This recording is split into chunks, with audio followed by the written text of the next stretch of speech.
Hello from Raisina Hill. I'm Nivedita Mukherjee, bringing you Budget with Business Standard from the most iconic road of India, Rajpath. With Rashtrapati Bhavan, North Block and South Block all here, this is truly a center of power. I have covered many stories from this location, waiting outside these buildings for a minister or official to talk to after important meetings.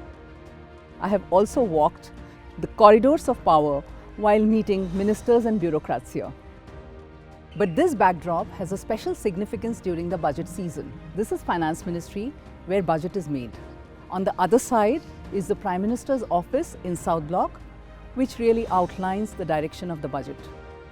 In a few weeks, Finance Minister Nirmala Sitharaman will be travelling a short distance from North Block to Parliament to present the Union Budget for 2022-23. Business Standard will be closely tracking the process of budget and will be presenting a new show, Budget with Business Standard. The show will interpret news and views from the scene of action ahead of another budget during the pandemic. Starting today, thrice every week, the show will tell you what to expect on the 1st of February when the FM presents the budget. The show will also try to demystify some of the jargons and terms associated with budget. Post-budget, the show will also analyze the fine print of the proposals. While the FM and the team are working hard, Business Standard reporters have also put on their running shoes. Let's go over to the formidable budget team in the BS newsroom. Meet individual Hasmana, who has sliced and diced the union budget for more than 2 decades. Hit hard by COVID-induced lockdowns, people are eagerly looking to the forthcoming budget for steps to increase their disposable income and continued focus on capex by the government. Hike in customs tariffs and assurance of reforms such as notification of 4 labour codes and privatization of 2 public sector banks by Finance Minister Nirmala Sitharaman in her budget speech are likely to be the other notable aspects. This is Asit Ranjan Mishra. Whether it's the Finance Ministry or Commerce, he's at home with the policies and mechanics of both. Hello, I will guide you through how the depressed demand conditions, the muted capex cycle, and the upcoming state elections will impact the Finance Minister's budget fine print. Sanjeev Mukherjee breathes agriculture, a subject on which he has expertise that few others have. Hi, I'm Sanjeev Mukherjee and I will take you through what this budget has for the agriculture and rural sectors in the aftermath of the repeal of the 3 Farm Acts. Does the repeal of the Act diminish the government's appetite for more reforms or bigger reforms in the farm sector? We all will come to know about it on February 1st. We now move on to Arup Roy Chaudhary, a seasoned North Block news hound. Thank you, Nivedita. As the uncertainty over COVID continues, all eyes will be on to what extent can the Finance Minister keep the spending tap open on sectors such as healthcare, infrastructure and welfare schemes. And here's Ruchika Chitravanshi, who has been out there reporting from the COVID war rooms. The spotlight again is on the health sector amid children vaccination, booster doses, a new variant and an unrelenting virus. I will keep an eye on how the government will allocate funds towards the health sector, not just in developing the infrastructure, but also the research and development capabilities this year. Meet Nikunj Johri, who is mostly busy chasing officials at DIPAM and the banking department in the Finance Ministry. With India pushing its ambitious privatization drive, I will get you all the updates on the government's game plan for disinvestment of public sector entities. Finally, there's Shreya Nandi, who keeps a close look at anything from domestic and international trade policies to the PLI schemes. Unperturbed by the COVID-19 induced pandemic, India is now home to 81 unicorns, of which 44 joined the club in 2021 itself. I will watch the upcoming budget to see what more the government announces to give India's startup sector a fillip. As you can see, the excitement around the budget is building up in the Business Standard newsroom. Here's hoping you will enjoy the journey as much as we do. With that, let's take a look at the stories we have for you in the first episode of the Budget Show.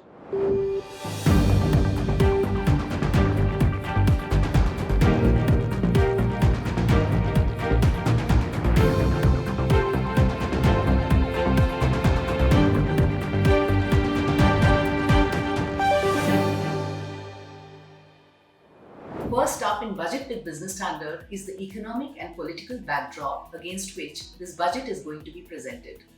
Finance Minister Nirmala Sitharaman's fourth budget is coming amid a raging third wave of coronavirus and at a time when economic recovery has just touched the pre-pandemic level.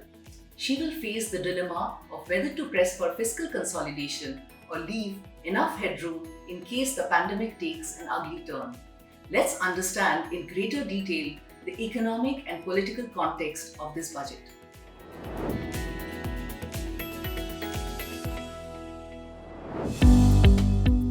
A recovery in the labour and employment markets still remains incomplete, and wage rates have remained depressed, and another round of pandemic could derail any sense of economic recovery. Though there are signs of nascent revival in private investment activity and public investment remains robust, any uncertainty driven by the spread of the Omicron variant of coronavirus could derail that too. Let's go to ICRA Chief Economist Aditi Nair to understand what the biggest worries for the Finance Minister are as she prepares her budget. What will worry the Finance Minister the most about the FY23 budget? In my view, uncertainty. We've had two consecutive budgets that have been blindsided by COVID already. In FY21, a revenue crash in the first half of the year with higher welfare expenditure ended up doubling the fiscal deficit in absolute terms. And in FY22, even though we are expecting revenue receipts to be well above the budgeted level, a higher expenditure and a sharp shortfall in disinvestment receipts are sure to result in the fiscal deficit overshooting the budgeted target of 15.1 trillion. We foresee the FY22 fiscal deficit at closer to 16.5 to 17 trillion. So that's quite a bit above the budgeted level. Next year is an interesting picture. On the one hand, we do believe that direct taxes are going to grow quite well, but there will be the overhang of the excise and customs duty relief that was given in late 2021. And that's going to bring down the rate of growth very sharply in FY23 for these tax revenues. And also the tailwind of higher commodity prices that had pushed up the customs duty collections, that is going to be much weaker in FY23. So we do think that tax revenues are unlikely to expand as much as nominal GDP growth in FY23. The national monetization pipeline could bring in some modest receipts, and there's a high likelihood that the spillover of disinvestment flows from FY22 will materialize in FY23, particularly for LIC, and that should net a substantial amount of capital receipts for Government of India. Against this revenue backdrop, we think that capital expenditure could be realistically budgeted at around 5.5 to 6 trillion. The PLI schemes will also need to be provided with adequate outlays. However, what is the level of food subsidy and NREGA that is appropriate to budget for FY23 when we really don't know what new variants of COVID lurk ahead? Such spending will determine where the Government of India's revenue expenditure and therefore fiscal deficit and borrowing program for FY23 settle. And this uncertainty is what I believe will worry the Finance Minister the most. The World Bank and Moody's have projected the Indian economy to grow at 8.3% and 9.3% respectively. The Reserve Bank of India has retained its projection of 9.5% annual GDP growth for FY22, although it has lowered its December quarter growth estimate to 6.6% from 6.8% and March quarter growth estimate to 6% from 6.1%. The Indian economy expanded 8.4% in the September quarter, surpassing the pre-pandemic level as vaccination picked up pace and services activity returned to normal after the disruptions caused by the devastating second wave of the pandemic in the June quarter. The budget also comes at a time when economic recovery is seen as more K-shaped than V-shaped. A Pew Research Center report last year said that the coronavirus pandemic may have shrunk India's middle-class population by 32 million and driven 75 million below the poverty line in 2020 as a severe recession walloped India's third-largest economy. India plunged into its deepest recession in more than 40 years as the pandemic led to massive job losses. Many experts believe the pandemic could have partly reversed India's earlier success of substantially reducing poverty, but the shrinking of its middle-class population, which drives consumption in the country, could have medium-term impact on growth trajectory. The International Monetary Fund has also pared India's potential growth by 25 basis points to 6% due to the impact of the pandemic. Let's go to Madan Sabnavis for his views on the likely focus of the budget. By the time the budget is presented, you have to keep in mind two things. One is that on the expenditure side, you may have to spend more in terms of providing relief to the poorer segments of society. There has to be greater expenditure on healthcare. We're already talking of a booster shot being provided to the majority, which means that there will have to be certain outlays coming from the center too. On the other hand, on the revenue side, with certain curbs already being placed in the last week of December, it does look like that the services sector, which seemed to be getting up on its feet, is once again going to feel constrained. And that could have ramifications in terms of revenue collections during the course of the next fiscal year. So keeping these two things in mind and the fact that the government is committed towards getting this fiscal discipline in place, which means moving towards the target of 3% of fiscal deficit, I think there's very little elbow room for the government. With the government withdrawing the 3 farm laws after year-long protest by farmers along Delhi's borders, it will also be keenly watched what the budget has to offer for the farm sector. This is particularly crucial in view of the upcoming assembly elections in Punjab, Uttar Pradesh, Uttarakhand, Manipur and Goa. The farmers' unrest is seen to have political implications for the incumbent BJP government in UP. In Punjab too, BJP would like to improve its performance with a fresh alliance with Captain Amrinder Singh's Punjab Lok Congress. In such a scenario, it would like to keep the farming community happy. Will there be a farm package in the budget? Can there be a hike in PM Kisan benefits for the present, from the present 6,000 rupees? Let's wait and watch. After setting the economic and political context, let's now move to industry perspective. We spoke to Forbes Marshall co-chairman Naushad Forbes to understand what the FM could do in the budget for inclusive growth.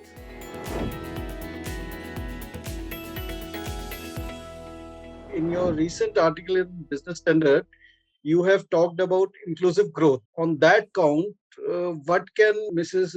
Nirmala Sitharaman do in her forthcoming budget? So, inclusive growth, as you know, has been very much an agenda for both the current government and the previous government, because the more of our 1.4 billion people that we can include in our growth and our progress, the better it is for everyone. If we can create opportunities for all 1.4 billion people, we'll create wealth for all Indian industry for 30 years and for most of the world's industry for 30 years. So it's a huge potential opportunity that we have. How do you approach this in the budget? I think there are three things that I would say would indicate a more inclusive, growth-oriented budget. First, what kind of allocations are we seeing to health and to education? Now, there is a challenge in the budget because the budget is a union government document. Much of health and education spending, infrastructure, delivery happens through the states. What we can look for in the budget is, are there some imaginative schemes to encourage state government to do more in the health and education areas? 2 more areas which I would recommend is ease of doing business. The best way of including all firms in progress is by making it easier for everyone to do business.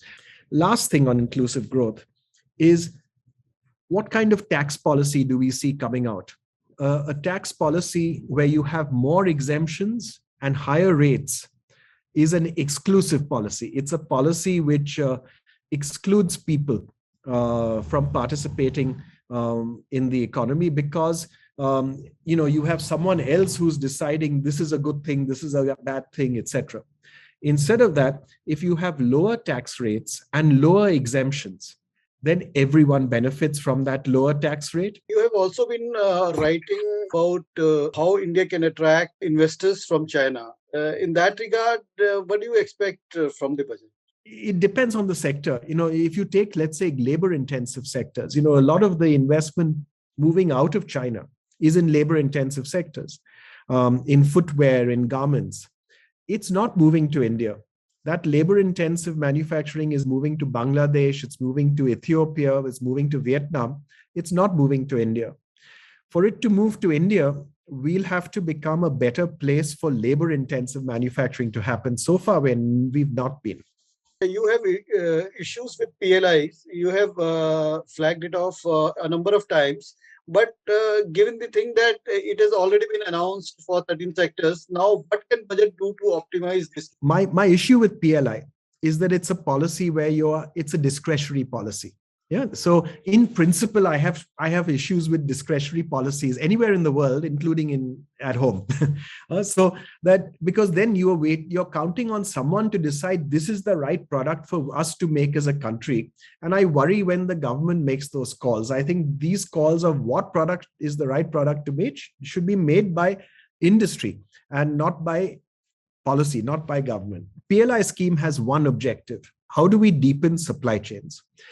And if our objective of deepening supply chains is long-term industrial competitiveness, as it should be, then we must do whatever it takes to make the PLI scheme deliver just that one goal, not anything else. Yes, in the first year, you may need some tariffs on top of the PLI incentive to actually get the item made.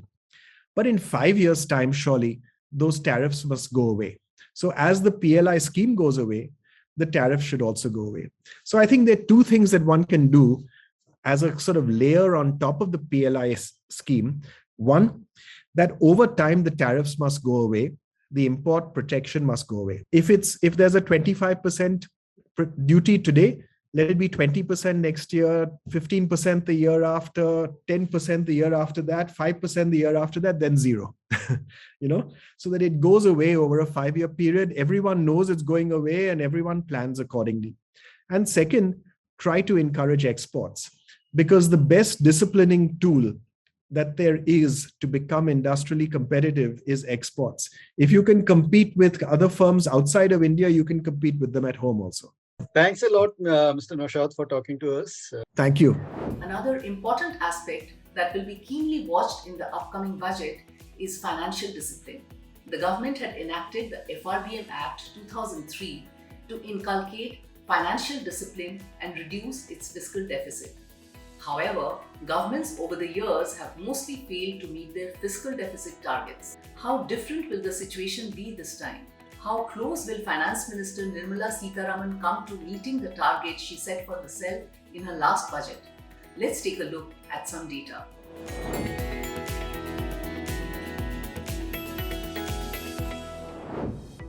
The one number that the markets and economists keenly look forward to when the finance minister starts reading out the union budget is the fiscal deficit print. Fiscal deficit, mostly presented as a proportion of GDP, in simple terms is the government spending in excess of its income. In financial year 2020-21, Finance Minister Nirmala Sitharaman promised to bring down the fiscal deficit to 3.5% of GDP, which was considered too ambitious. Then came the coronavirus pandemic and the budget math went completely awry. At a time of fiscal slippage, she also brought many off-budget expenditure items into budget calculations. As a result, fiscal deficit for FY21 zoomed to a whopping 9.5% of GDP. However, in her FY22 budget speech, Sitharaman promised to announce a new fiscal consolidation path to bring the fiscal deficit below 4.5% of GDP by FY26 from 6.8% budgeted for FY22. In 2019, the government amended the Fiscal Responsibility and Budget Management Act to incorporate debt to GDP ratio as a key fiscal parameter, promising to bring it down to 40% of GDP by FY25. However, the FY22 budget omitted any talk of the debt to GDP ratio even in the medium-term fiscal policy strategy statement, with the government all set to diverge from that path because of the economic disruption caused by the pandemic. The 15th Finance Commission has given a fresh glide path for combined debt to GDP ratio for the centre and the states. The glide path aims to bring the country's debt to GDP ratio down from 89.8 in 2020-21 to 85.7 by 2025-26, One has to wait and watch whether the government sticks to this path as it brings fresh amendments to the FRBM Act in the budget for 2022-23, which the Finance Minister will present on February 1st, 2022. The Union Budget presentation in India is now undertaken on 1st of February every year. You might think that this is an exercise mandated by the Constitution of the country. But did you know that the word budget is not even mentioned in the Constitution? So what exactly does the Constitution say? Here's an interesting bit of information for you.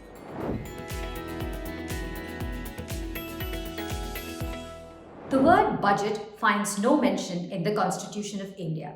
What is mentioned instead is a statement of accounts which the Finance Minister has to present to the Parliament every year.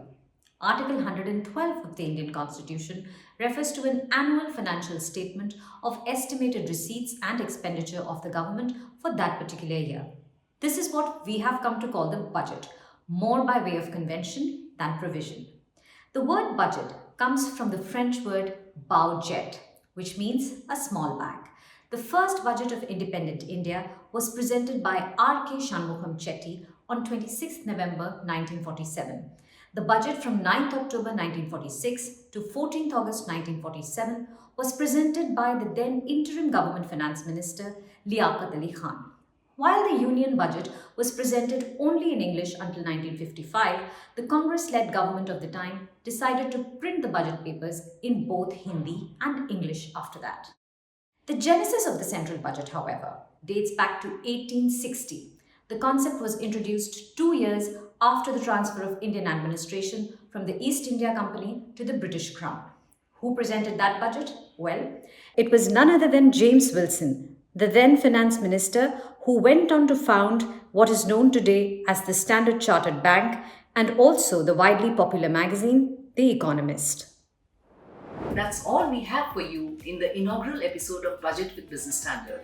We'll be back with more insights in the run-up to the budget.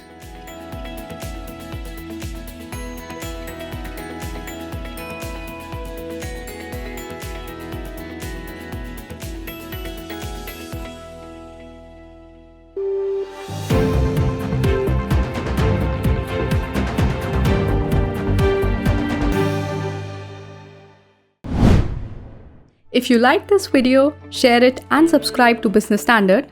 For more news, views and insights, log on to www.business-standard.com. Do also follow us on YouTube, Twitter, Facebook, Instagram, Telegram and LinkedIn.